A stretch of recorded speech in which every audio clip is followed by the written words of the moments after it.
Hello everyone, আসসালামু আলাইকুম। সবাই কেমন আছেন? আশা করি সবাই অনেক অনেক ভালো আছেন। শুরু করছি আমি আজকের একটি নতুন ব্লগ। আমার এই ছোট্ট চ্যানেলের ছোট্ট ব্লগে সবাইকে জানাই অনেক অনেক স্বাগতম। যাই হোক, আমি সকালে কি রান্না করব অথবা সকালে কি নাস্তা করব সেটা আমি রাতেই রেডি করে রাখি। সেটা তো তোমাদের সাথে আগেই শেয়ার করেছি। তো আমি এখন রাতে রুটিটা বানিয়ে রাখছি, যেহেতু সকালে উঠে আমার অনেক তাড়াহুড়া থাকে নাস্তা বানিয়ে ছেলেকে খাওয়াইয়ে তারপর ছেলেকে নিয়ে স্কুলে যেতে হয়।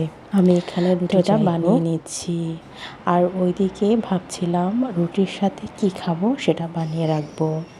কিন্তু কি হয়েছে, আজকে আমার রুটির কাইটা একদম নরম হয়ে গিয়েছে, যার জন্য আমার রুটিগুলো বারবার লেগে যাচ্ছিল।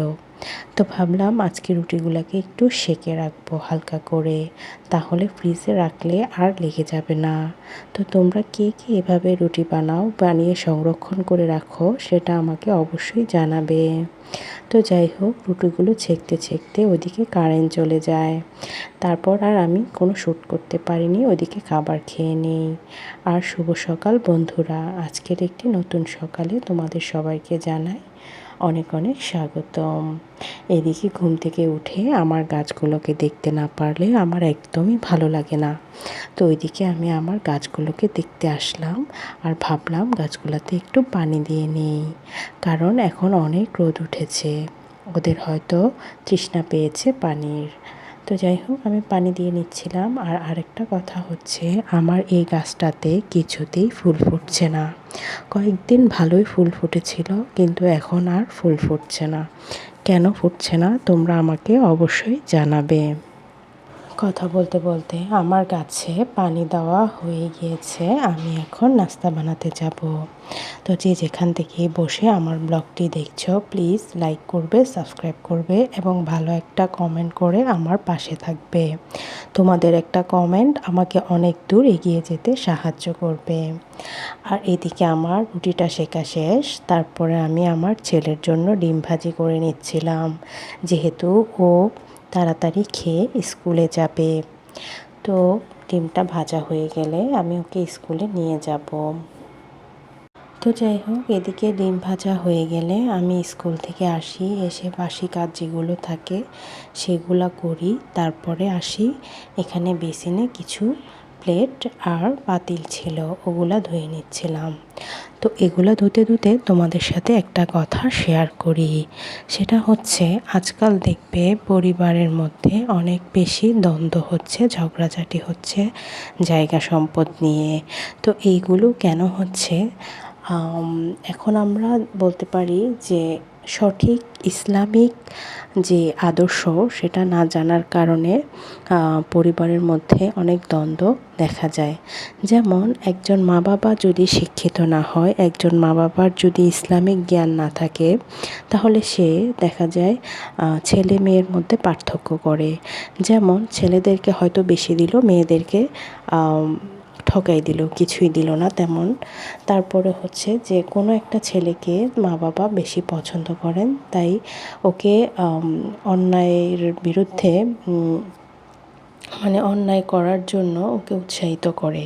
হ্যাঁ, আর যে ছেলেদেরকে একটু পছন্দ করে কিন্তু অতটা না, তো ওই ছেলেদেরকে ঠকাই দিতে পারে। তো দেখা যায় যে ওইটা যে দেখে তার ভাইগুলা বা বোনগুলা, ওটা দেখার পরেই দ্বন্দ্বটা শুরু হয়। আসলে কি, বাবা মা যদি মৃত্যুর আগে সন্তানদের মধ্যে সঠিক ভালোবাসা, সঠিক সম্পদ বন্টন করে না যায়, ওদের মধ্যে একটা ঝামেলা সৃষ্টি করে যায়, তাহলে দেখা যায় এই ঝামেলাটা আজীবনই থেকে যায়। তারপর এই ঝামেলাটা তাদের সন্তানদের মধ্যেও থেকে যায়। তো এভাবেই চলতে থাকে। তারপর দোষ কার হয়? দোষ হয়ে যায় ছেলের উপর।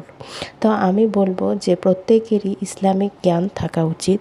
ইসলামিক যে হাদিসগুলা সেটা সবারই জানা উচিত। এগুলা না জানলে দেখা যায় যে পারিবারিক অশান্তিগুলা কারোর পরিবার থেকেই যাবে না। তো যাই হোক, এটা ছিল আজকের আমার একটা ইম্পর্ট্যান্ট টপিক। তো তোমাদের কার কার আমার এরকম কথা শুনতে ভালো লাগে সেটা অবশ্যই কমেন্ট করে জানাবে। আর ওইদিকে কথা বলতে বলতে আমার বিছানাটা গোছানো হয়ে গিয়েছে। এবং আজকে আমি মিষ্টি কুমড়া ভাজি করব বাচ্চাদের জন্য, এবং আমরাও খাবো। তো আমরা এটা কেটে নিচ্ছিলাম, মানে আমি এটা কেটে নিচ্ছিলাম। কি বলছি বারবার ভুল হচ্ছে। তো যাই হোক, আমার ভুলের জন্য তোমরা ক্ষমা সুন্দর দৃষ্টিতে দেখবে।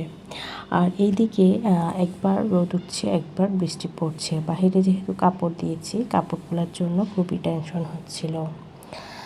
তো এদিকে কিন্তু আমার ছোট বাচ্চাটা কান্না করছিল যে ওর টিভি দেখবে।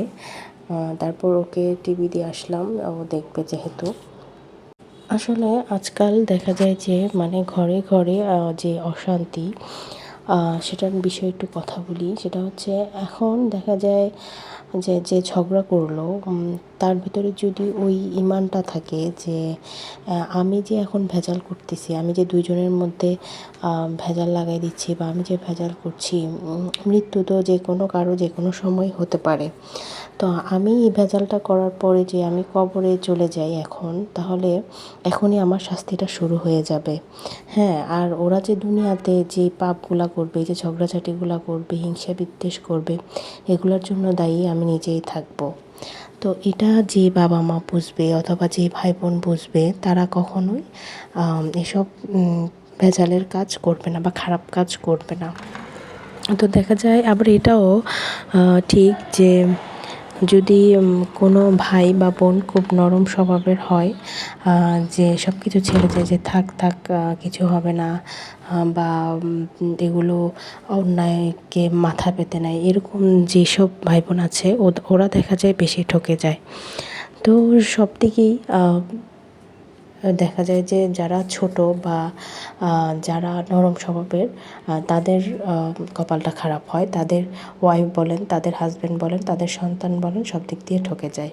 তো আমি বলবো, যারা এসবের অন্যায়ের প্রতিবাদ করেন না, তাদেরকে বলবো আপনারা সচেতন হন এবং আপনারা অন্যায়ের প্রতিবাদ করতে শিখুন।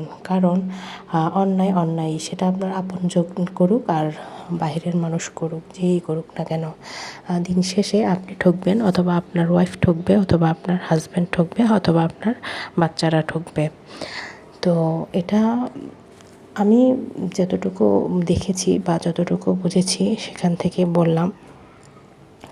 তো যাই হোক, কথা বলতে বলতে এদিকে কিন্তু আমি ঘরটা ঝাড়ু দিয়ে নিলাম দেখতে পেলে। এখন আমি ভাবলাম যে একটা ভর্তা করি, তো একটু বেগুন ভর্তা করলাম। বেগুন ভর্তা দিয়ে আমি সিম্পলি একটু ডাল দিয়ে খাবো। আমার আজকে কোনো কিছুই খেতে ভালো লাগছে না, যেহেতু আমার একটু দাঁতের সমস্যা হচ্ছে, বললামই তো। তাই আমার কিছুই মুখে আসলে ভালো লাগছে না, ওভাবে চিবিয়ে কোনো কিছু খেতে পারছি না। তো যাই হোক, অনেক কথা বললাম। সবাই ভালো থাকবে, সুস্থ থাকবে, আমার জন্য দোয়া করবে, এবং আমার কথা বা আমার চ্যানেলের কোনো অংশ যদি ভালো লাগে, ভিডিওর কোনো অংশ ভালো লাগে, প্লিজ লাইক অ্যান্ড সাবস্ক্রাইব করবে। আর এদিকে আমার দুপুরের খাবারটা আমি রেডি করে নিয়েছি, সেটা তোমাদের সাথে শেয়ার করছি না। সো সবাই ভালো থাকবে, সুস্থ থাকবে। আল্লাহ হাফেজ। এবং 5 ওয়াক্ত নামাজ পড়বে, নামাজ পড়ে আমাদের জন্য দোয়া করবে। সবাই ভালো থাকবে। আল্লাহ হাফেজ, টাটা।